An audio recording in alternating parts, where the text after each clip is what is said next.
যদি কারো প্রতি অপবাদ লাগায়, এই ছেলেটা জেনা করেছে, এই মেয়েটা জেনা করেছে, তাকে সমাজে এ করার জন্য, হেউ করার জন্য, মিথ্যে, একে 80 লাঠি পিটাতে হবে। যে অপবাদ লাগিয়েছে তাকে 80 লাঠি পিটাতে হবে। জাহান্নামও হতে পারে, জান্নাতও হতে পারে। অপবাদ খুব খারাপ। জেনাতে সাক্ষী লাগে 4টে। আমি বললাম কাজী সাহেবকে, কাজী সাহেব, আপনার যে বিবাহ রেজিস্ট্রি করা খাতাটা আছে, ওই খাতার পাতাটাকে টয়লেট পেপার হিসাবে ব্যবহার করতে হবে। হ্যাঁ, আপনি এত বড় কথা বলছেন, আমার রেজিস্ট্রি খাতার টয়লেট পেপার হিসাবে ব্যবহার করতে হবে? ইন্না লিল্লাহি ওয়া ইন্না ইলাইহি রাজিউন। আপনি খেপছেন কেন? আল্লাহর নবী বলেছেন বিবাহের জন্য 2 জন সাক্ষী লাগে। বিবাহের জন্য 2 জন সাক্ষী লাগে। আর জেনা প্রমাণের জন্য কয়জন লাগে? 4 জন। তো আপনার খাতাতে সাক্ষীর জায়গা 4টা না 2টে? তোমরা 4টে। তা আপনি বাপের উপস্থিতিতে বিবাহ দিলেন, তো এটাকে আপনি জেনা প্রমাণ করছেন? থেমে গেছে তো। 4টা সাক্ষী কেন? নতুনভাবে খাতা ছাপাতে হবে, এই খাতা চলবে না, সরকারি ব্যাপার। হ্যাঁ, সেটা কথা, তাহলে চাকরি বাদ দেন, এটা করবেন না। বলে কে রেজিস্ট্রি করাবে? ভূতে করাবে, তাতে সেটা আপনার কেন চিন্তা? সেই চিন্তা আপনার কেন? কে করাবে সেই চিন্তা আপনার কেন? হিন্দু করাবে, ও নাম ঠিকানা লিখার কাজ, নাম ঠিকানা লিখে দিবে। মেয়ের কাছে বিবাহ পড়ানো হারাম, 4 জন সাক্ষী বিবাহতে পেশ করা হারাম। আল্লাহর রসুল বলছেন 2 জন, আর খাতা বলছে কয়জন? 4 জন। 4 জন সাক্ষী লাগে কি প্রমাণ করতে? জেনা প্রমাণ করতে। অবাক খাতা, একবারে শরীর ধ্বংস হয়ে আছে। মহান আল্লাহ বলেন, ইন্নামাল খামরু ওয়াল মাইসিরু ওয়াল আনসাবু ওয়াল আসলাম রিজসুম মিন আমালিশ শয়তান। পৃথিবীর মানুষ নেশাদার দ্রব্য পান করা, জুয়া খেলায় অংশগ্রহণ করা, মূর্তির আস্তানায় যাওয়া, লটারি ক্রয় করা শয়তানের কাজ। তোমরা বেঁচে থাকো, মহাপাপ।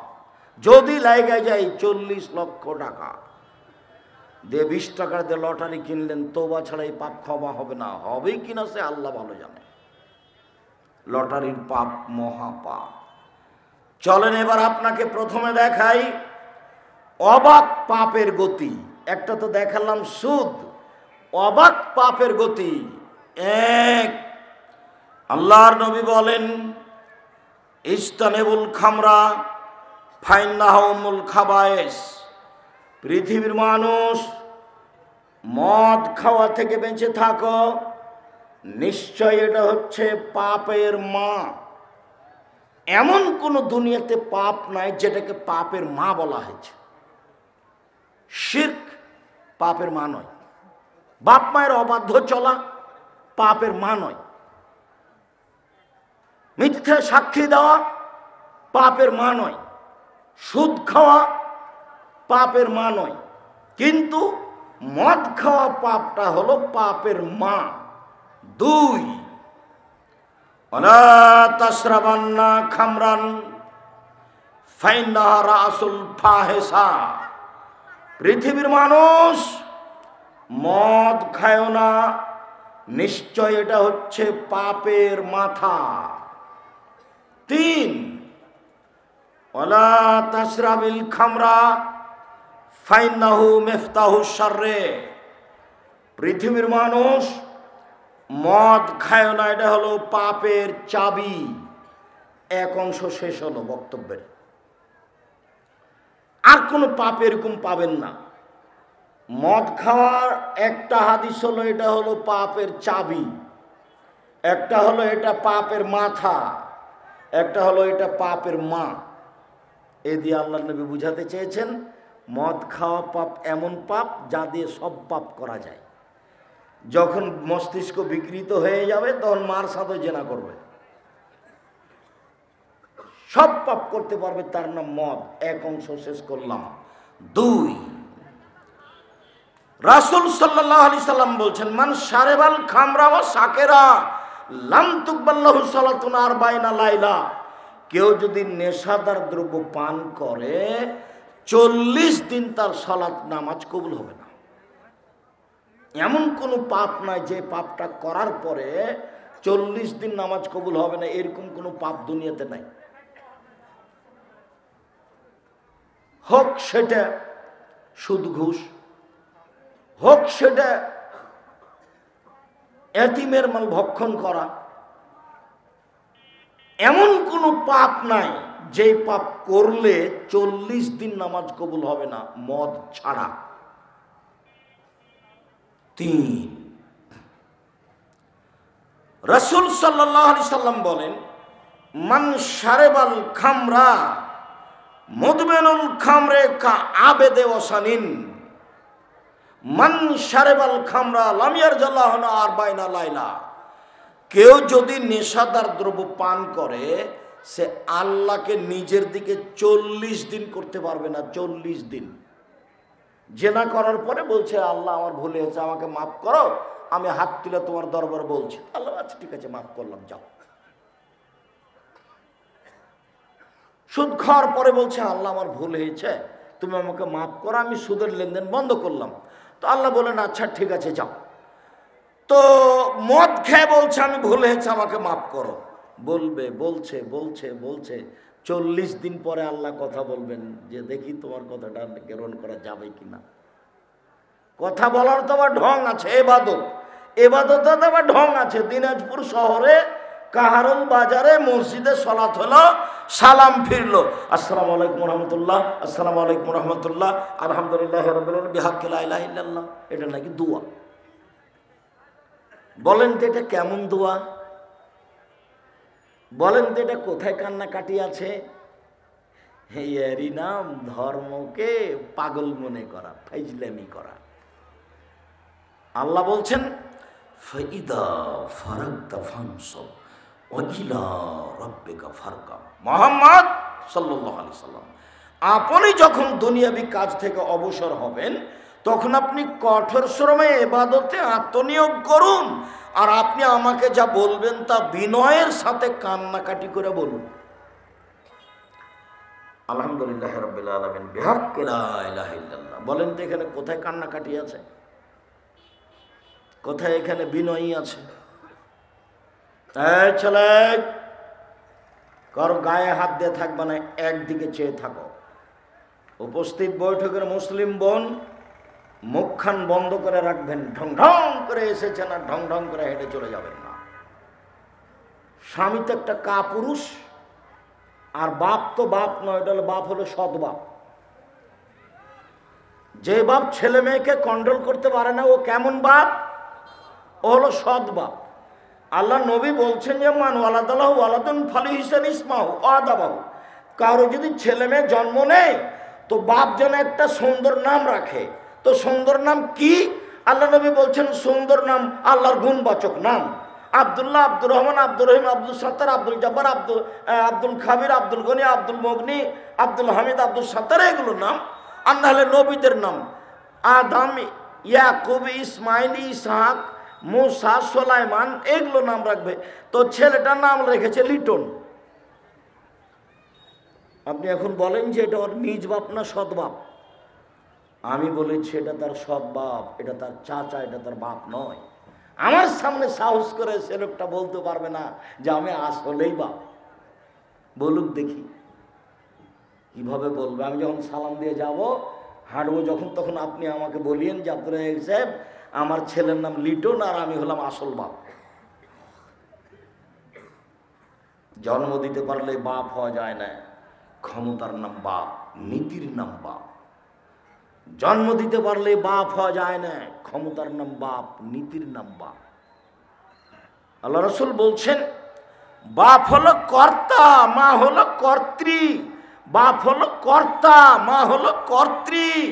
নিজের কাজ করে যে তাকে বলে কর্মী, অপরের কাজ দেখে যে তাকে বলে কর্তা। নিজের কাজ করে যে তাকে বলে কর্মী, অপরের কাজ দেখে যে তাকে বলে কর্তা। তো ওর মা নামাজ পড়েছে, কর্মী। মেয়েকে নামাজ পড়তে বলেছে, কর্ত্রী। তো মেয়েকে নামাজ পড়তে বলেনি। এখন তুমি বলো যে এটা মা। এটা কি মা? না, এটা সৎ মা। আরেকটা জিনিস দেখাই, 1 মিনিট। আল্লাহর নবী বলছেন যে 10টি জিনিস হলো সকল নবীর বৈশিষ্ট্য, সবাকেই করা লাগবে। 10টা সব নবীর বৈশিষ্ট্য, এই 10টা। 1, এ ফল্লোহা, দাড়ি বড় করে দিতে হবে, ছোট করার সুযোগ নাই। 2, কাসু সারেব, মোচ কেটে ফেলতে হবে, ব্লেড ব্যবহার করা যাবে না। 3, গাসলুল বারাজেম, অজু গোসলের সময় ভালো করে গিরাগুলো ধৌত করতে হবে। 4, কাজফুল আসপারে, নখ কেটে ফেলতে হবে, নখ। এই ছেলে, তোমার বোনের নখ বড় হয়ে আছে, তুমি বলো যে আব্দুর রাজ্জাক সাহেব আপনাকে মা বলতে নিষেধ করেছেন, বলেছেন যে আপনি খালা। তোমার বোনের নখ কি আছে? বড় আছে। তোমাদের যত ছেলের নখ বড় আছে, তোমরা আজ থেকে যে মাকে কি বলবে? খালা বলবে না, বলে সৎ মা। আসসালামু আলাইকুম সতাম্মা, কেমন আছেন? এটাই বলতে হবে। ও মা কাকে বলে জানে না, ওর বাপ বিবাহ দিয়েছে, স্বামীর কাছে গেছে, তাই বাচ্চা হয়েছে, আসলে নিজেই জানে না মা কাকে বলে। তো সহজ নয়। মা হলে 4টা জিনিস লাগে। 1, মা বাচ্চাকে শিখিয়ে দিবে। 2, মা বাচ্চাকে শিষ্টাচার শিখিয়ে দিবে। 3, মা বাচ্চাকে পরিপাটি করে সুদ করে সাজগোজ করে রাখবে। 4, মা হলো ছেলে মেয়ের উপরে পাহারাদার। মা ছেলে মেয়ের উপরে কি? পাহারাদার। এই কথা আমি বলিনি, কিন্তু এই কথা মুহাম্মদ সাল্লাল্লাহু আলাইহি ওয়াসাল্লাম বলেন, হাদিস হলো বুখারী মুসলিম। মা হলেন পাহারাদার। তো তোমার বোনটা এখন ক্লাস 10-এ পড়ে, মাথায় কাপড় দিয়ে নাই, বলো তো তোমার মা পাহারাদার? তোমার ছোট ভাইটা তোমার পাশে বসে আছে, প্যান্টটা টাকনোর নিচে আছে, বলো তোমার মা পাহারাদার? তোমার নখটা বড় হয়ে আছে, বলো তোমার মা পাহারাদার? তোমার মাথায় চুল আছে, চতুর্দিক চেঁচে ফেলেছো, উপরে ছাতা করে রেখেছো, এটা হলো খ্রিস্টান খেলোয়াড়ের চুল। তুমি কখন কখন ব্রাজিলে চলে গেছো, বাপ বেটা নাকি কখন খ্রিস্টানের সাজ ধরেছ। তোমার মা পাহারাদার, তোমার মা পরিবারকে কবর দিয়েছে। সন্ধ্যা হতে হতে মাথার চুল এইভাবে কাটা বাদ দিতে হবে, সম্পূর্ণ চেঁচে ফেলো, পরে আবার স্বাভাবিকভাবে ঠিক হবে। যে দেখো সব সমান। যখন মাথার চুল ছোট করতে যাই তখন নাপিতকে বলি সব সমান করে দিবা। আর ছাত্র জীবনে যখন বলতাম তখন বলতাম, এই শোনো, এই কোন ছাত্র মাথার চুল ছোট করা শিখবা, আমার মাথা ছেটা শিখো। আমার চুল এদিকে যাক না ওদিকে যাক। আমি আব্দুর রাজ্জাক বেরিয়েছি,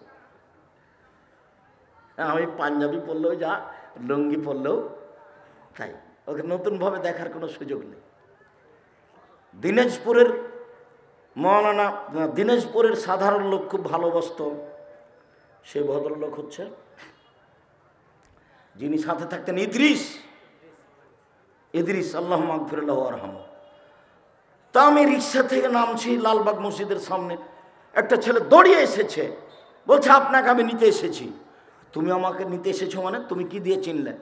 ও ইদ্রিস চাচা বলেছে সুতির মাথায় টুপি থাকবে, পরনে লুঙ্গি থাকবে, হাতে একটা পলিথিন ব্যাগ থাকবে, এটাই হুজুর। তা আপনি রিক্সা থেকে নামলেন, দেখলাম মাথায় টুপি আছে, পরনে লুঙ্গি আছে, হাতে একটা পলিথিন ব্যাগ আছে, আপনি আমাদের হুজুর। ভাবি তো তোমাকে বলেছে। ইদ্রিস ভাই তো খুব চালাক মানুষ। তাহলে আল্লাহ মাগফিরাল্লাহু আরহাম, দুনিয়া থেকে চলে গেছেন, খুব ভালোবাসতেন। আল্লাহ মাগফিরাল্লাহু আরহাম, আল্লাহ তুমি রহম করো।